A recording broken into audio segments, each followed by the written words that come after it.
당신의 마음 깊은 곳에 아직도 아물지 않은 상처가 있습니까? 세월이 흘러도 여전히 쓰라린 기억들이 밤마다 당신을 괴롭히고 있습니까? 오늘은 그 모든 상처가 기도 안에서 어떻게 완전한 치유를 받을 수 있는지 그 놀라운 비밀을 함께 살펴보겠습니다. 인생을 살다 보면 누구나 상처를 받게 됩니다. 가족으로부터 받은 상처, 친구의 배신으로 생긴 마음의 상처, 직장에서의 부당한 대우, 질병으로 인한 육체적 고통까지. 이런 상처들은 시간이 지나도 쉽게 아물지 않고 우리의 마음을 짓누르며 삶의 기쁨을 앗아가곤 합니다. 하지만 성경은 분명히 말씀하고 있습니다. 그가 채찍에 맞음으로 우리는 나음을 입었도다 라고 이사야 53장 5절에서 선포하고 있습니다. 이 말씀은 단순한 위로의 말이 아닙니다. 이것은 하나님께서 우리에게 주신 치유의 약속이요. 상처받은 모든 영혼들을 위한 소망의 선언입니다. 기도는 단순히 하나님께 무언가를 요청하는 행위가 아닙니다. 기도는 하나님의 치유하시는 능력이 우리 안에 흘러들어오는 통로입니다. 기도하는 순간 하나님의 임재가 우리를 덮고 성령께서 우리의 상처 입은 심령을 만지시며 예수님의 십자가 사랑이 우리의 모든 아픔을 대신 짊어져 주십니다. 많은 사람들이 상처를 치유받기 위해 다양한 방법을 시도합니다. 심리 상담을 받기도 하고 시간이 해결해 줄 것이라며 기다리기도 합니다. 물론 이런 방법들도 도움이 될 수 있습니다. 하지만 가장 근본적이고 완전한 치유는 오직 기도 안에서만 일어날 수 있습니다. 왜 그럴까요? 그것은 우리의 상처가 단순히 마음의 문제만이 아니기 때문입니다. 우리의 상처는 영혼 깊은 곳까지 스며든 영적인 문제이기도 합니다. 따라서 진정한 치유를 위해서는 영적인 해결책이 필요하며 그 해결책이 바로 기도입니다. 앞으로 우리가 함께 살펴볼 내용들은 단순한 이론이 아닙니다. 이것들은 실제로 수많은 사람들이 경험한 하나님의 살아계신 능력입니다. 기도를 통해 수십 년간 품어왔던 원망과 미움을 내려놓게 된 사람들, 육체의 질병에서 놀라운 치유를 경험한 사람들, 절망의 구덩이에서 소망의 빛을 발견한 사람들의 간증이 바로 우리가 나눌 이야기들입니다. 지금 이 순간도 당신의 상처로 인해 고통받고 계신다면 이제 그 무거운 짐을 내려놓으시기 바랍니다. 하나님께서는 당신의 모든 상처를 아시며 그 상처를 완전히 치유하실 능력을 가지고 계십니다. 이 말씀을 듣고 계시는 모든 분들께 하나님의 치유하시는 은혜가 임하기를 간절히 기도드립니다. 구독과 좋아요로 이 귀한 말씀이 더 많은 분들에게 전해질 수 있도록 함께해 주시기 바랍니다. 기도하는 순간 가장 먼저 일어나는 놀라운 일이 있습니다. 그것은 바로 하나님의 임재가 우리를 덮는다는 것입니다. 이것이 상처 치유의 첫 번째 단계입니다. 많은 사람들이 기도를 할 때 하나님께서 멀리 계신다고 생각합니다. 마치 하늘 저 높은 곳에 계신 하나님께 소리쳐야 들으실 것처럼 여기기도 합니다. 하지만 성경은 전혀 다르게 말씀하고 있습니다. 시편 91편 1절에서는 지존자의 은밀한 곳에 거하는 자는 전능하신 자의 그늘 아래 거하리로다 라고 선언하고 있습니다. 이 말씀이 의미하는 바는 명확합니다. 우리가 기도할 때 하나님께서는 이미 우리와 함께 계시며 우리를 그분의 날개 그늘 아래 숨겨주신다는 것입니다. 이것은 단순한 비유가 아닙니다. 이것은 실제로 일어나는 영적인 현실입니다. 임재란 무엇입니까? 임재는 하나님께서 우리와 함께 계신다는 것을 넘어서 우리 안에 거하시며 우리를 완전히 둘러싸시는 상태를 말합니다. 마치 어머니가 상처받은 아이를 품에 안고 달래주는 것처럼 하나님께서는 기도하는 우리를 그분의 사랑으로 완전히 감싸주십니다. 이런 임재의 경험은 상처받은 마음에 어떤 변화를 가져올까요? 가장 먼저 나타나는 변화는 평안입니다. 아무리 마음이 요동치고 있었다 하더라도 하나님의 임재가 임할 때 우리의 심령은 고요해집니다. 이것은 억지로 만들어낸 평안이 아닙니다. 이것은 하나님께서 직접 부어주시는 초자연적인 평안입니다. 두 번째로 나타나는 변화는 위로입니다. 상처받은 마음은 외롭습니다. 아무도 나의 고통을 이해해 주지 않는다는 생각에 더욱 깊은 절망에 빠지곤 합니다. 하지만 하나님의 임재가 임할 때 우리는 더 이상 혼자가 아니라는 것을 깨닫게 됩니다. 하나님께서는 우리의 모든 아픔을 아시며 우리보다 더 우리의 상처를 안타까워하십니다. 고린도후서 1장 3절에서는 하나님을 모든 위로의 하나님이라고 부르고 있습니다. 이 말씀이 보여주는 것은 하나님께서는 본질적으로 위로하시는 분이라는 것입니다. 하나님은 상처받은 자들을 위로하시기 위해 존재하십니다. 자들을 본자하십니다. 따라서 우리가 기도할 때 하나님의 위로가 임하는 것은 당연한 일입니다.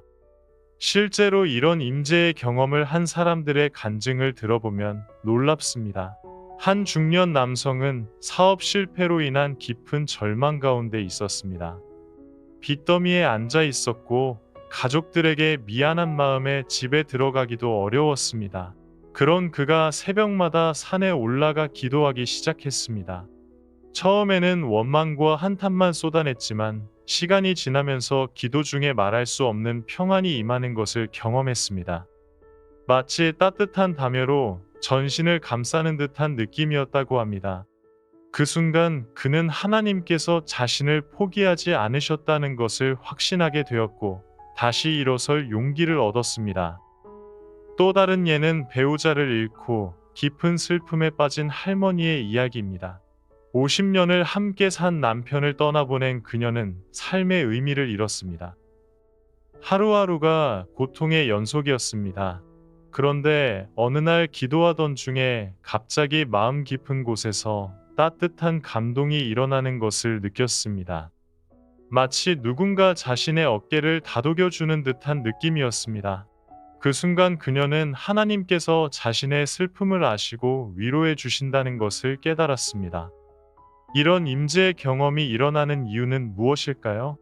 그것은 하나님께서 우리를 사랑하시기 때문입니다. 요한일서 4장 16절은 하나님은 사랑이시라고 선언하고 있습니다. 이 사랑은 조건부가 아닙니다. 우리가 잘해서 받는 사랑이 아니고 우리가 완벽해야 받을 수 있는 사랑도 아닙니다. 이것은 무조건적인 사랑입니다. 바로 이 사랑 때문에 하나님께서는 우리가 기도할 때 즉시 응답하십니다. 그 응답은 때로 우리가 원하는 방식이 아닐 수 있습니다. 하지만 하나님께서는 반드시 당신의 임재로 우리를 찾아오십니다. 이것이야말로 가장 완벽한 응답입니다. 왜냐하면 우리에게 진정 필요한 것은 문제의 해결보다 하나님과의 친밀한 관계이기 때문입니다. 하나님의 임재가 임할 때 상처는 어떻게 치유될까요? 임재 자체가 치유입니다. 하나님의 임재에는 치유하는 능력이 있습니다. 마치 햇빛이 비추는 곳에는 자연스럽게 온기가 있는 것처럼 하나님의 임재가 있는 곳에는 자연스럽게 치유가 일어납니다. 이런 치유는 점진적으로 일어납니다. 하루아침에 모든 상처가 사라지지는 않을 수 있습니다. 하지만 기도할 때마다 임하는 하나님의 임재를 통해 조금씩 상처가 아물어갑니다. 마치 상처에 매일 치료약을 발라주는 것처럼 기도할 때마다 하나님의 임재라는 치료약이 우리의 마음에 발라집니다. 때로는 즉각적이고 극적인 치유가 일어나기도 합니다. 한순간에 오랫동안 품고 있던 원망과 미움이 사라지기도 하고 절망이 소망으로 바뀌기도 합니다. 이런 일들은 하나님의 주권에 속한 일이지만 분명한 것은 하나님께서는 우리의 상처를 치유하기를 원하신다는 것입니다. 그렇다면 우리는 어떻게 해야 이런 임재를 경험할 수 있을까요? 가장 중요한 것은 마음을 열어놓는 것입니다. 하나님께서는 이미 우리와 함께 계십니다. 문제는 우리가 그것을 인식하지 못하는 것입니다. 마음의 문을 닫고 있으면 하나님의 임재를 느낄 수 없습니다.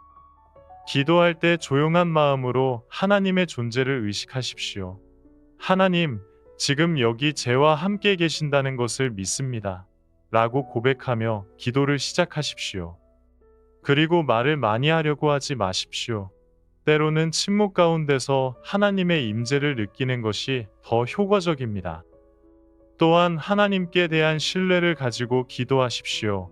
하나님께서는 우리를 사랑하시며 우리의 상처를 치유하기를 원하십니다. 이것을 믿고 기도할 때 하나님의 임재를 더욱 깊이 경험할 수 있습니다. 하나님의 임재가 덮을 때 일어나는 치유는 인간의 능력으로는 할 수 없는 일입니다. 이것은 오직 하나님만이 하실 수 있는 초자연적인 역사입니다. 따라서 우리는 겸손한 마음으로 이 은혜를 받아들여야 합니다. 우리의 노력이나 의지력으로 상처를 치유할 수 없습니다. 오직 하나님의 은혜만이 우리를 완전히 치유할 수 있습니다. 기도를 통한 치유의 두 번째 비밀은 바로 십자가입니다. 십자가는 단순한 처형 도구가 아닙니다. 십자가는 하나님께서 인류의 모든 상처와 고통을 대신 짊어지신 사랑의 상징입니다. 이사야 53장에는 놀라운 예언이 기록되어 있습니다. 그는 실로 우리의 질고를 지고 우리의 슬픔을 당하였거늘 우리는 생각하기를 그는 징벌을 받아서 하나님에게 맞으며 고난을 당한다 하였노라고 4절에서 말씀하고 있습니다. 이 말씀은 예수님께서 십자가에서 우리의 모든 아픔을 대신 지셨다는 놀라운 진리를 보여줍니다. 많은 사람들이 십자가를 단지 죄사함을 위한 것으로만 이해합니다. 물론 그것도 맞습니다. 하지만 십자가의 능력은 그것을 훨씬 뛰어넘습니다. 십자가에서는 우리의 죄뿐만 아니라 우리의 모든 상처와 질병, 아픔과 슬픔까지도 함께 처리되었습니다. 그가 채찍에 맞음으로 우리는 나음을 입었도다라는 이사야 53장 5절의 말씀은 이것을 명확히 보여줍니다. 예수님께서 받으신 채찍질은 우리의 치유를 위한 것이었습니다. 예수님께서 흘리신 피는 우리의 상처를 씻기 위한 것이었습니다. 이것이 어떻게 가능할까요? 그것은 예수님께서 하나님이시면서 동시에 완전한 인간이셨기 때문입니다. 하나님으로서 예수님께서는 모든 상처를 감당할 수 있는 무한한 능력을 가지고 계셨습니다. 동시에 인간으로서 예수님께서는 우리가 겪는 모든 고통을 실제로 경험하실 수 있었습니다.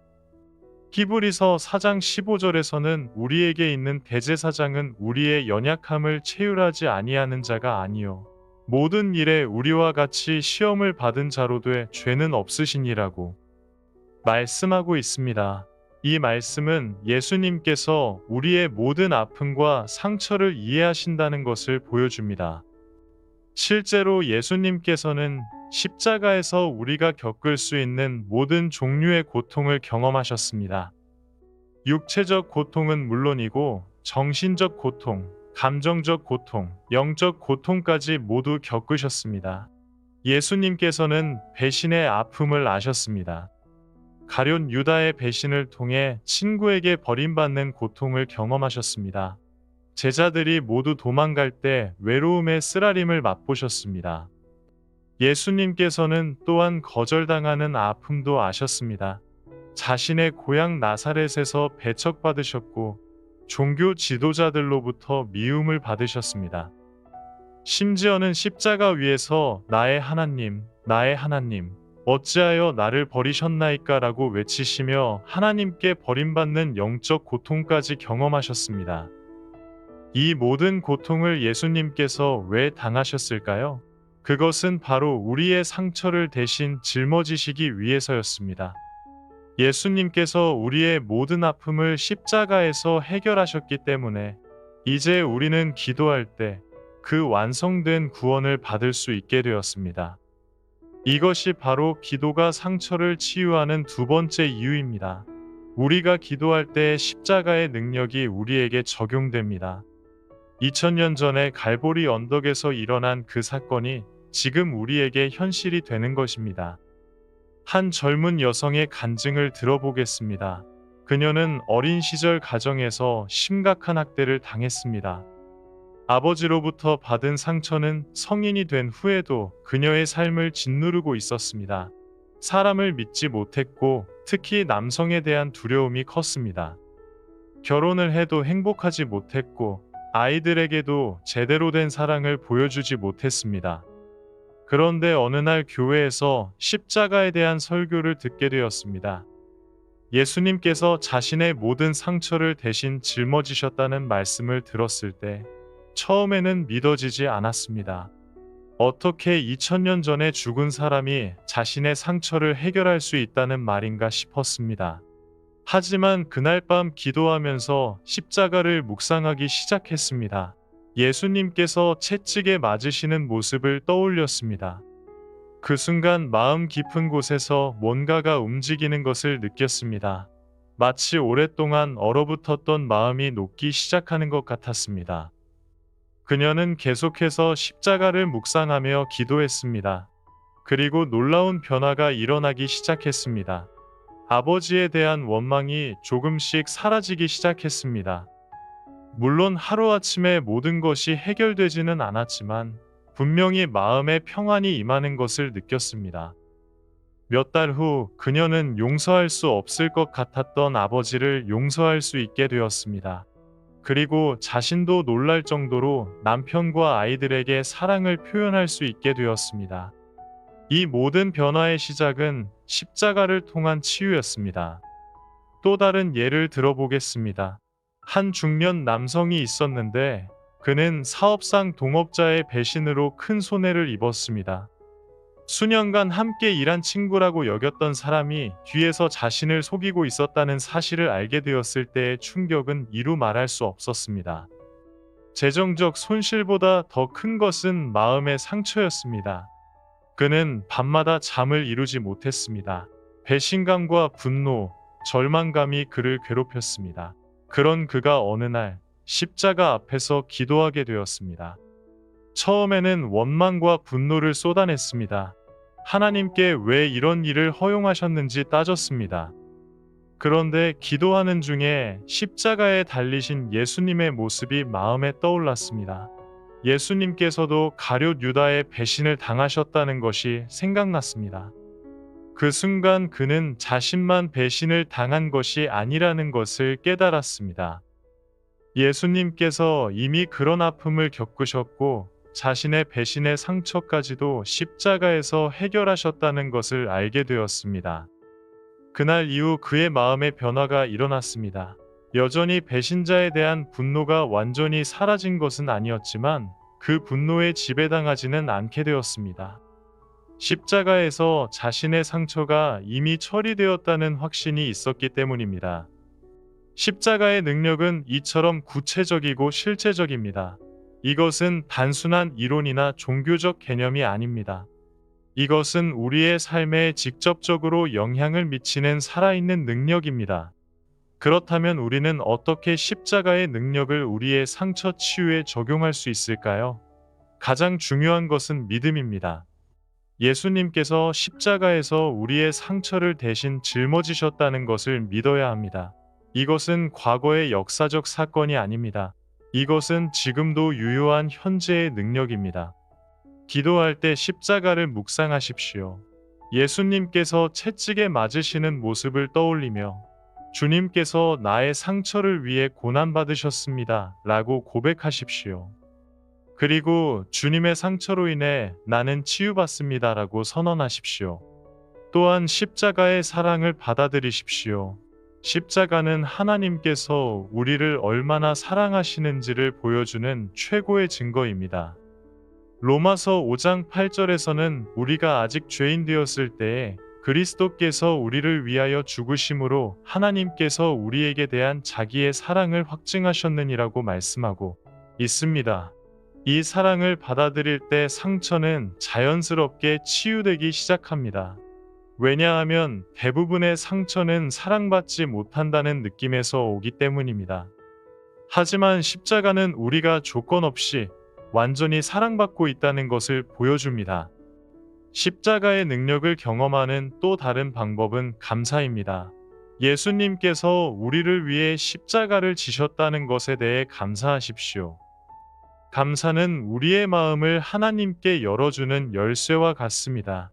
감사할 때 십자가의 능력이 더욱 강력하게 우리에게 임합니다. 십자가가 상처를 대신 짊어진다는 것은 놀라운 진리입니다. 이것은 우리가 더 이상 상처의 무게를 혼자 져야 할 필요가 없다는 것을 의미합니다.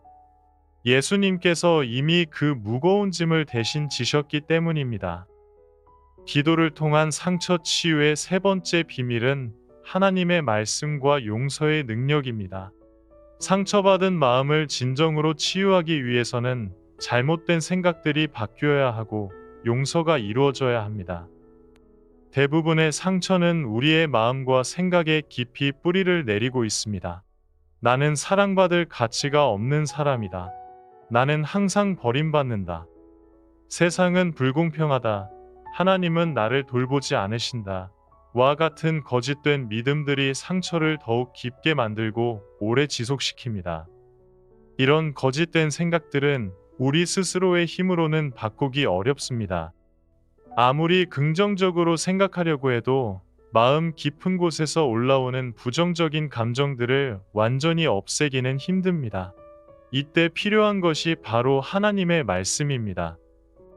요한복음 8장 32절에서 예수님께서는 진리를 알지니 진리가 너희를 자유케 하리라고 말씀하셨습니다. 여기서 말하는 진리는 바로 하나님의 말씀입니다. 하나님의 말씀은 우리를 속박하고 있는 거짓된 생각들로부터 우리를 자유롭게 해줍니다. 히브리서 4장 12절에서는 하나님의 말씀은 살았고 운동력이 있어 좌우의 날선 어떤 검보다도 예리하여 혼과 영과 및 관절과 골수를 찔러 쪼개기까지 하며 또 마음의 생각과 뜻을 감찰하나니라고 말씀하고 있습니다. 이것은 하나님의 말씀이 단순한 글자가 아니라 살아있는 능력이라는 것을 보여줍니다. 기도할 때 하나님의 말씀을 묵상하면 놀라운 일이 일어납니다. 성령께서 그 말씀을 통해 우리의 마음 깊은 곳까지 들어가서 거짓된 생각들을 바로잡아 주십니다. 마치 외과 의사가 메스로 종양을 제거하듯이 하나님의 말씀은 우리 마음의 상처를 일으키는 뿌리들을 제거해 주십니다. 예를 들어 자신이 사랑받을 가치가 없다고 생각하는 사람이 있다고 해봅시다. 이런 생각은 어린 시절부터 형성된 것일 수 있고 반복된 상처 경험을 통해 더욱 강화되었을 것입니다. 하지만 하나님의 말씀은 전혀 다르게 말씀하고 있습니다.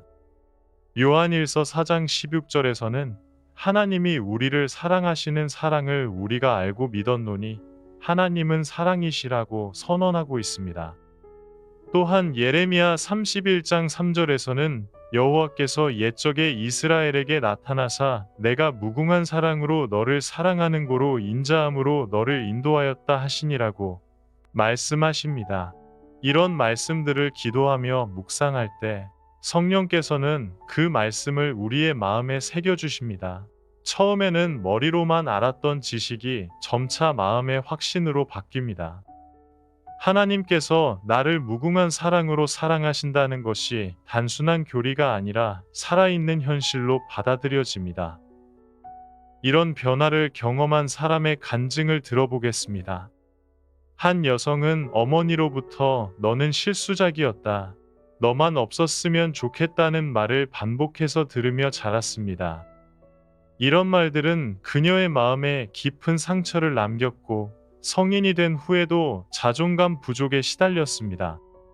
그런데 신앙을 갖게 된 후 기도하며 성경을 읽기 시작했습니다. 특히 시편 139편을 묵상할 때 큰 감동을 받았습니다. 내가 모태에서 기이하게 지음을 받은 것을 감사하나이다. 주의 행사가 기이함을 내 영혼이 잘 아나이다. 라는 14절 말씀을 읽을 때 마음 깊은 곳에서 무언가가 치유되는 것을 느꼈습니다. 그녀는 매일 아침 이 말씀으로 기도했습니다. 하나님, 저를 모태에서 기이하게 지으셨음을 감사합니다. 저는 실수작이 아닙니다. 하나님의 작품입니다라고 고백했습니다. 처음에는 입술로만 하는 고백이었지만 시간이 지나면서 마음의 확신이 되었습니다.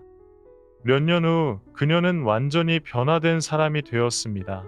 자신감을 가지고 살아갈 수 있게 되었고, 다른 사람들과도 건강한 관계를 맺을 수 있게 되었습니다. 심지어는 오랫동안 원망하고 있던 어머니까지도 용서할 수 있게 되었습니다. 이것이 바로 하나님의 말씀이 가진 치유의 능력입니다. 말씀은 우리의 거짓된 정체성을 바로잡아주고 하나님께서 보시는 우리의 참된 모습을 발견하게 해줍니다. 하지만 상처의 완전한 치유를 위해서는 말씀의 능력과 함께 또 다른 중요한 요소가 필요합니다. 그것은 바로 용서입니다. 용서하지 않는 마음은 상처를 계속해서 곪게 만듭니다. 아무리 시간이 지나도 원망과 분노를 품고 있는 한 진정한 치유는 일어날 수 없습니다. 하지만 용서는 결코 쉬운 일이 아닙니다. 특히 깊은 상처를 받았을 때는 더욱 그렇습니다. 어떻게 그런 일을 저지른 사람을 용서할 수 있단 말인가? 용서하면 그들의 잘못을 인정해주는 것 아닌가 라는 생각이 들기 마련입니다. 이때 우리가 기억해야 할 것은 용서는 우리의 힘으로 하는 것이 아니라는 것입니다. 용서는 하나님께서 주시는 은혜의 선물입니다. 우리가 기도할 때 성령께서 용서할 수 있는 마음을 부어주십니다. 마태복음 6장 12절에서 예수님께서는 우리가 우리에게 죄 지은 자를 사하여 준 것 같이 우리 죄를 사하여 주옵시고 라고 기도하라고 가르치셨습니다. 이것은 용서가 그리스도인의 필수적인 덕목이라는 것을 보여줍니다. 또한 에베소서 4장 32절에서는 서로 인자하게 하며 불쌍히 여기며 서로 용서하기를 하나님이 그리스도 안에서 너희를 용서하심과 같이 하라고 말씀하고 있습니다. 우리가 용서해야 하는 이유는 하나님께서 먼저 우리를 용서하셨기 때문입니다. 이런 말씀들을 묵상하며 기도할 때 성령께서는 우리에게 용서의 마음을 주십니다. 한 번에 완전한 용서가 이루어지지 않을 수도 있습니다. 하지만 기도할 때마다 조금씩 마음이 부드러워지고 결국에는 완전한 용서에 이르게 됩니다. 또 다른 간증을 소개하겠습니다.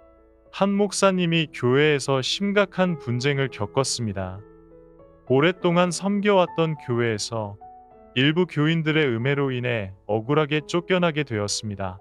그 과정에서 받은 상처는 이루 말할 수 없었습니다. 처음에는 분노와 원망에 사로잡혀 있었습니다. 하나님께 왜 이런 일을 허용하셨는지 따졌고 자신을 해친 사람들에게 벌을 내려달라고 기도하기도 했습니다. 하지만 시간이 지나면서 하나님의 말씀이 그의 마음을 변화시키기 시작했습니다.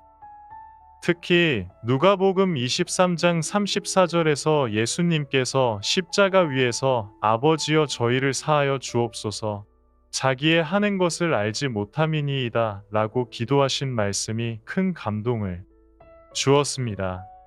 그는 매일 이 말씀으로 기도했습니다. 주님, 저를 해친 사람들을 용서하게 해주세요. 그들이 하는 일을 모름이니이다 라고 기도했습니다. 처음에는 마음에서 우러나는 기도가 아니었습니다. 하지만 계속해서 기도하다 보니 마음의 변화가 일어났습니다. 몇 달 후 그는 정말로 그들을 용서할 수 있게 되었습니다. 그리고 놀랍게도 그때부터 마음의 평안이 찾아왔습니다. 오랫동안 그를 괴롭혔던 분노와 원망이 사라졌고 새로운 사역지에서 더욱 은혜롭게 사역할 수 있게 되었습니다. 이처럼 말씀과 용서는 상처 치유의 핵심적인 역할을 합니다. 말씀은 우리의 생각을 바로잡아주고 용서는 우리의 마음을 자유롭게 해줍니다. 이 두 가지가 함께 작용할 때 상처는 완전히 치유될 수 있습니다. 기도를 통한 상처 치유의 네 번째 비밀은 성령님의 역사와 하늘로부터 오는 평강입니다. 성령님은 우리의 가장 깊은 상처까지도 만져주시고 치유해주시는 분이십니다. 많은 사람들이 성령님을 단순히 능력의 상징으로만 생각합니다. 물론 성령님은 능력의 하나님이십니다. 하지만 성령님은 동시에 위로자이시며 치료자이십니다. 요한복음 14장 16절에서 예수님께서는 성령님을 다른 보혜사라고 소개하셨습니다. 여기서 보혜사라는 말은 곁에서 도와주는 분, 위로해주는 분이라는 뜻입니다. 성령님께서는 우리가 기도할 때 우리의 마음 깊은 곳까지 들어오셔서 상처를 찾아내고 치유해 주십니다. 이것은 인간의 능력으로는 할 수 없는 일입니다. 의사가 엑스레이로 몸속을 들여다보듯이 성령님께서는 우리의 내면을 정확히 보시고 어디에 상처가 있는지 알고 계십니다. 로마서 8장 26절에서는 이와 같이 성령도 우리 연약함을 도우시나니 우리가 마땅히 빌바를 알지 못하나 오직 성령이 말할 수 없는 탄식으로 우리를 위하여 친히 간구하시느니라고 말씀하고 있습니다. 이 말씀은 성령님께서 우리의 연약함, 즉 우리의 상처를 아시고 도와주신다는 것을 보여줍니다. 때로 우리는 자신의 상처가 무엇인지조차 정확히 모를 때가 있습니다. 막연히 마음이 아프고 괴롭지만 그 원인을 찾을 수 없을 때가 있습니다. 이럴 때 성령님께서는 우리를 대신해서 기도해 주십니다. 말할 수 없는 탄식으로 우리의 아픔을 하나님 아버지께 아뢰어 주십니다. 이런 성령님의 치유 역사를 경험한 사람의 간증을 들어보겠습니다. 한 중년 여성이 있었는데 그녀는 원인을 알 수 없는 우울증에 시달리고 있었습니다. 겉으로 보기에는 모든 것이 순조로웠습니다. 좋은 남편과 건강한 자녀들, 안정된 생활이 있었습니다. 하지만 마음 깊은 곳에서는 설명할 수 없는 슬픔과 공허함이 계속해서 올라왔습니다. 그녀는 여러 가지 방법을 시도해 보았습니다.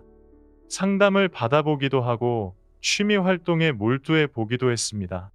하지만 근본적인 해결은 되지 않았습니다.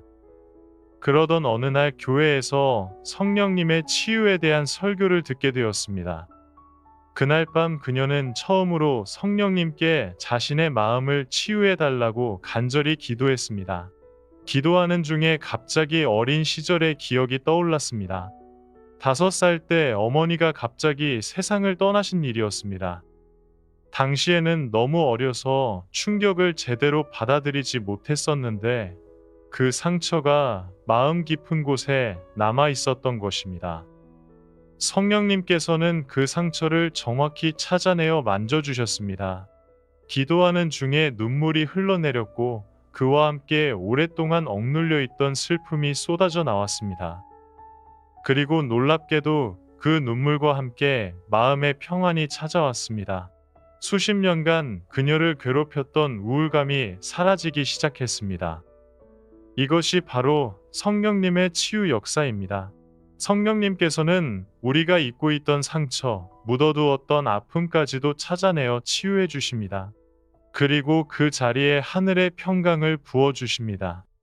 빌립보서 4장 7절에서 바울은 하나님의 평강이 모든 지각에 뛰어나며 그리스도 예수 안에서 너희 마음과 생각을 지키시리라고 말씀했습니다. 여기서 말하는 하나님의 평강은 세상이 주는 평안과는 전혀 다릅니다. 세상의 평안은 환경이 좋을 때만 누릴 수 있는 평안입니다. 문제가 해결되고 상황이 좋아져야 얻을 수 있는 평안입니다. 하지만 하나님께서 주시는 평강은 환경과 상관없이 누릴 수 있는 평안입니다. 외적인 상황은 여전히 어렵더라도 마음 깊은 곳에서 오는 평안입니다. 요한복음 14장 27절에서 예수님께서는 평강을 너희에게 끼치노니 곧 나의 평강을 너희에게 주노라. 내가 너희에게 주는 것은 세상이 주는 것 같지 아니하니라. 너희는 마음에 근심도 말고 두려워하지도 말라고 말씀하셨습니다. 예수님께서 주시는 평강은 모든 지각에 뛰어난 평강입니다. 이것은 인간의 이해를 초월하는 평강이라는 뜻입니다.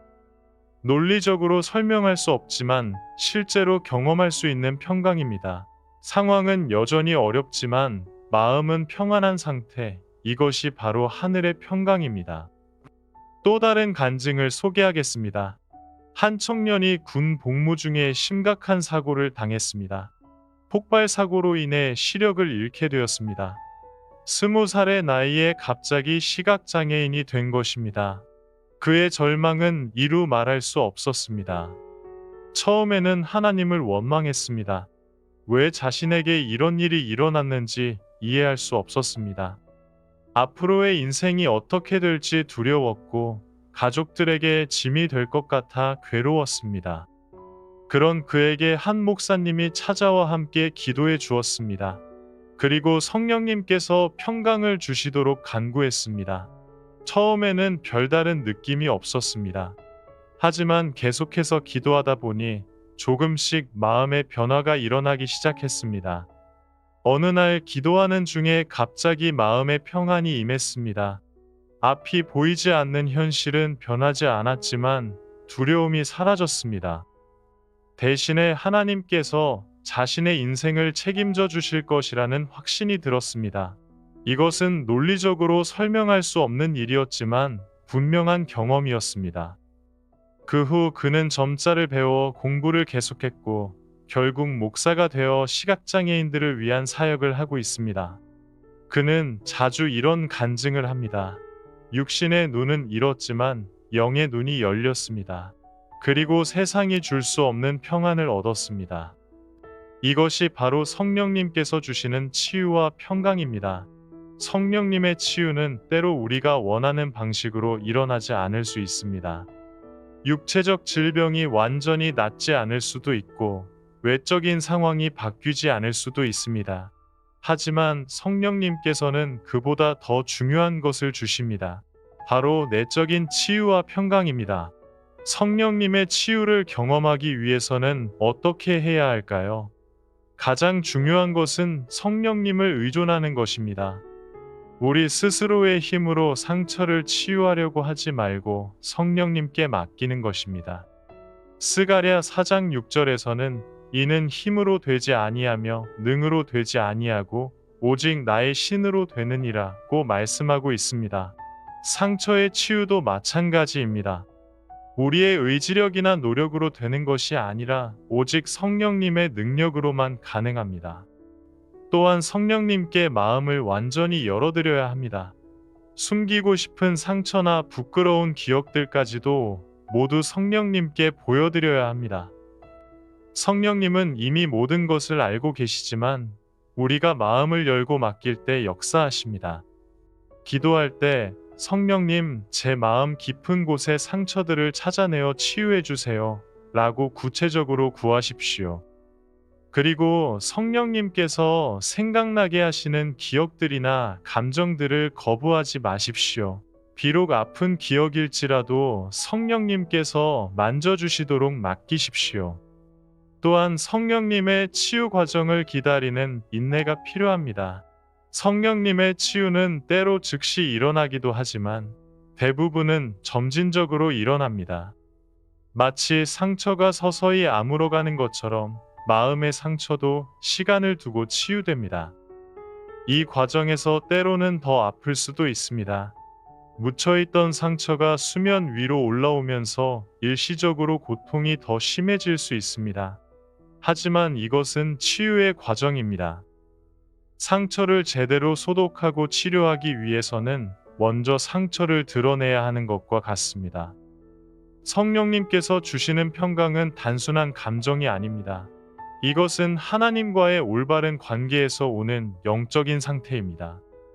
롬서 5장 1절에서는 그러므로 우리가 믿음으로 의롭다 하심을 얻었은즉 우리 주 예수 그리스도로 말미암아 하나님으로 더불어 화평을 누리자고 말씀하고 있습니다. 하나님과 화평을 누릴 때 우리는 진정한 평강을 경험할 수 있습니다. 이 평강은 상황에 좌우되지 않습니다. 풍랑이 일어도 어려움이 와도 흔들리지 않는 평강입니다. 왜냐하면 이 평강의 근원이 하나님 자신이시기 때문입니다. 이런 평강을 경험한 사람들은 삶이 완전히 달라집니다. 같은 상황에서도 다르게 반응합니다. 스트레스를 받지 않고 불안해하지 않습니다. 대신에 하나님을 신뢰하며 평안한 마음으로 상황을 받아들입니다. 성령님의 치유와 하늘의 평강은 모든 믿는 자들에게 주어진 특권입니다. 우리는 이것을 당당히 구할 수 있고 받을 수 있습니다. 성령님은 우리의 치유자이시며 위로자이십니다. 그분께 우리의 상처를 맡기고 그분의 평강을 받아들일 때 우리는 진정한 자유와 치유를 경험할 수 있습니다. 마지막으로 기도를 통한 상처 치유의 다섯 번째 비밀은 새로운 소망의 발견입니다. 진정한 치유는 단순히 상처가 사라지는 것으로 끝나지 않습니다. 치유는 새로운 소망과 목적을 발견하는 것입니다. 많은 사람들이 상처 치유를 과거로 돌아가는 것으로 생각합니다. 상처받기 이전의 상태로 되돌아가는 것이 치유라고 여깁니다. 하지만 하나님의 치유는 그보다 훨씬 더 놀라운 것입니다. 하나님께서는 우리를 과거로 되돌리시는 것이 아니라 전혀 새로운 미래로 인도하십니다. 이사야 43장 19절에서 하나님께서는 보라, 내가 새 일을 행하리니 이제 나타낼 것이라 너희가 그것을 알지 못하겠느냐? 정령이 내가 광야의 길을 사막의 강을 내리라고 말씀하셨습니다. 이 말씀은 하나님께서 우리의 상처와 아픔을 통해서도 새로운 길을 여시고 새로운 소망을 주신다는 것을 보여줍니다. 상처는 때로 하나님께서 우리를 새로운 차원으로 인도하시는 통로가 됩니다. 고린도후서 1장 4절에서 바울은 우리의 모든 환난 중에서 우리를 위로하사 우리로 하여금 하나님께 받는 위로로서 모든 환난 중에 있는 자들을 능히 위로하게 하시는 이시로다라고 말씀했습니다. 이 말씀이 보여주는 것은 우리가 받은 상처와 그를 통한 치유의 경험이 다른 사람들을 도울 수 있는 자원이 된다는 것입니다. 하나님께서는 우리의 아픔을 헛되이 버려두지 않으십니다. 그 아픔을 통해 우리를 더욱 성숙한 사람으로 만드시고 다른 사람들에게 위로와 소망을 줄 수 있는 사람으로 세우십니다. 실제로 이런 변화를 경험한 사람의 간증을 들어보겠습니다. 한 여성이 젊은 나이에 교통사고로 하반신 마비가 되었습니다. 운동선수를 꿈꾸던 그녀에게는 절망적인 일이었습니다. 모든 꿈이 산산조각 났고 미래에 대한 희망이 사라졌습니다. 처음 몇 년간은 절망과 분노에 사로잡혀 있었습니다. 하나님을 원망했고 세상을 저주했습니다. 왜 하필 자신에게 이런 일이 일어났는지 이해할 수 없었습니다. 하지만 시간이 지나면서 기도하기 시작했습니다. 처음에는 원망과 한탄을 쏟아내는 기도였지만 점차 하나님의 뜻을 구하는 기도로 바뀌어 갔습니다. 그리고 어느 날 기도 중에 하나님께서 새로운 비전을 주셨습니다. 그것은 자신과 같은 처지에 있는 장애인들을 돕는 일이었습니다. 자신이 겪은 고통과 절망을 통해 같은 아픔을 겪고 있는 사람들을 이해하고 위로할 수 있다는 것을 깨달았습니다. 그 후 그녀는 장애인 재활 상담사가 되었고 수많은 사람들에게 희망을 전하고 있습니다. 그녀는 지금 이렇게 간증합니다. 사고 전에 나는 자신만을 위해 살았습니다. 하지만 지금의 나는 다른 사람들을 위해 살고 있습니다. 사고는 제게 불행을 가져다 주었지만 동시에 진정한 행복이 무엇인지도 알게 해 주었습니다. 또 다른 예를 들어보겠습니다. 한 중년 남성이 사업 실패로 모든 것을 잃었습니다. 집도 잃고 사회적 지위도 잃었습니다. 가족들과도 헤어져야 했습니다. 인생의 밑바닥까지 떨어진 상황이었습니다. 그런 그가 노숙자 쉼터에서 지내면서 처음으로 진심으로 기도하기 시작했습니다. 모든 것을 잃고 나서야 하나님을 찾게 된 것입니다. 기도하면서 점차 마음에 평안이 찾아왔고 새로운 꿈이 생겼습니다. 그것은 자신과 같은 처지에 있는 사람들을 돕는 일이었습니다. 자신이 경험한 절망과 그를 통한 하나님의 은혜를 나누고 싶었습니다. 그는 쉼터에서 자원봉사를 시작했고 후에는 노숙자들을 위한 사역단체를 만들어 운영하고 있습니다. 그는 말합니다. 사업을 할 때는 돈과 성공만을 추구했습니다. 하지만 지금은 사람을 보게 되었습니다. 실패가 저를 진정한 성공으로 인도했습니다. 이처럼 하나님께서는 우리의 상처를 통해 새로운 소망을 주십니다. 그 소망은 개인적인 행복을 뛰어넘어 다른 사람들을 섬기고 하나님의 영광을 드러내는 것입니다. 로마서 8장 28절에서 바울은 우리가 알거니와 하나님을 사랑하는 자, 곧 그 뜻대로 부르심을 입은 자들에게는 모든 것이 합력하여 선을 이루느니라고 말씀했습니다. 이 말씀은 하나님께서 우리의 모든 경험, 심지어 아픈 경험까지도 선한 목적을 위해 사용하신다는 것을 보여줍니다. 상처 자체는 결코 좋은 것이 아닙니다. 하나님께서는 상처를 원하지 않으십니다. 하지만 하나님께서는 우리가 받은 상처조차도 선한 목적을 위해 사용하실 수 있는 분이십니다. 이것이 바로 하나님의 놀라운 은혜입니다.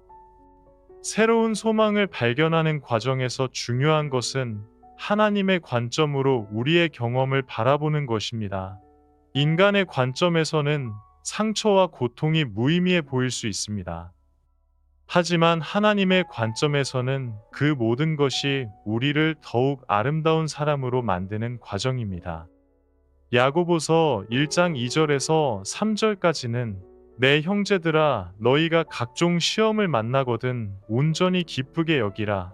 이는 너희 믿음의 시련이 인내를 만들어내는 줄 너희가 아나니 인내를 온전히 이루라. 이는 너희로 온전하고 구비하여 조금도 부족함이 없게 하려 함이라고 말씀하고 있습니다. 이 말씀은 시련과 고난이 우리를 더욱 온전한 사람으로 만든다는 것을 보여줍니다. 상처를 통해 우리는 더욱 깊이 있는 사람이 되고 다른 사람들의 아픔을 이해할 수 있는 사람이 됩니다. 새로운 소망은 또한 하나님과의 더욱 깊은 관계에서 나옵니다. 상처를 통해 우리는 하나님의 사랑을 더욱 깊이 체험하게 됩니다. 고통 가운데서 함께 하시는 하나님을 경험하면서 그분에 대한 신뢰가 더욱 깊어집니다. 시편 23편에서 다윗은 내가 사망의 음침한 골짜기로 다닐지라도 해를 두려워하지 않을 것은 주께서 나와 함께 하심이라고 고백했습니다. 이것은 고난 중에서도 하나님과 함께 할 수 있다는 믿음의 고백입니다. 이런 믿음을 가진 사람은 어떤 상황에서도 소망을 잃지 않습니다. 왜냐하면 그의 소망의 근거가 환경이나 상황이 아니라 하나님 자신이기 때문입니다. 그렇다면 우리는 어떻게 새로운 소망을 발견할 수 있을까요? 가장 중요한 것은 하나님께 우리의 미래를 맡기는 것입니다. 예레미야 29장 11절에서 하나님께서는 나 여호와가 말하노라. 너희를 향한 나의 생각은 내가 아나니 재앙이 아니라 곧 평안이요 너희 장래에 소망을 주려 하는 생각이라고 말씀하셨습니다. 하나님께서는 우리에 대한 선한 계획을 가지고 계십니다. 비록 현재 상황이 어렵다 하더라도 하나님께서는 우리의 미래를 위한 좋은 계획을 준비하고 계십니다. 이것을 믿고 기도할 때 새로운 소망을 발견할 수 있습니다. 또한 하나님의 뜻을 구하는 기도를 해야 합니다. 하나님, 제 상처를 통해 무엇을 이루고자 하십니까? 하나님께서 제게 주신 새로운 목적이 무엇입니까? 라고 구체적으로 물어보십시오.